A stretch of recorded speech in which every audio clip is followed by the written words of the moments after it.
आपल्याला माहिती आहे त्या आरोपीला, अल्पवयीन आरोपीला आता ज्युव्हेनाईल कोर्टात हजर करण्यात आलेलं होतं। दोन्ही बाजूंकडून युक्तिवाद होणार आहेत आणि त्यानंतर काय कोर्टाचा निर्णय येतो याकडे लक्ष असणार आहे।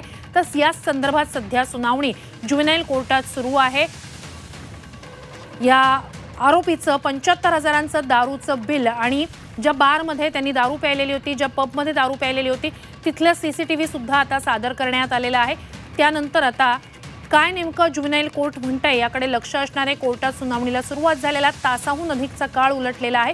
मात्र अल्पवयीन आरोपीला सज्ञान म्हणूनच पुढची सगळी कारवाई झाली पाहिजे, सज्ञान समजूनच पुढची सगळी कारवाई झाली पाहिजे असं म्हणणं आहे पोलिसांचं। गृहमंत्र्यांनी काल तशाच स्वरूपाचं वक्तव्य केलेलं होतं।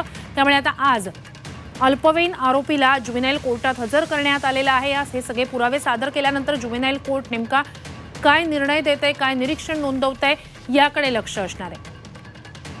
अधिकची माहिती आपले प्रतिनिधी निलेश खरमरे यांच्याकडून घेऊया। निलेश, आत्ताचे अपडेट्स काय आहेत? कोर्टात नेमकं आत्ता काय घडतंय?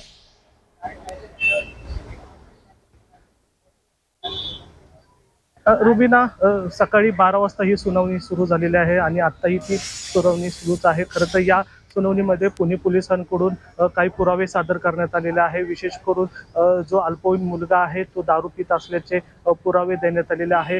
जे 2 बार आहेत त्या बारचे बिल या ठिकाणी सादर केलेत आहेत। 75,000चं बिल त्यांनी ऑनलाईन पद्धतीने ते दारूवर खर्च केल्याचं या ठिकाणी पोलिसांकडून न्यायालयाला सांगण्यात आलेलं आहे। आणि आता अजूनही तीच परिस्थिती आहे।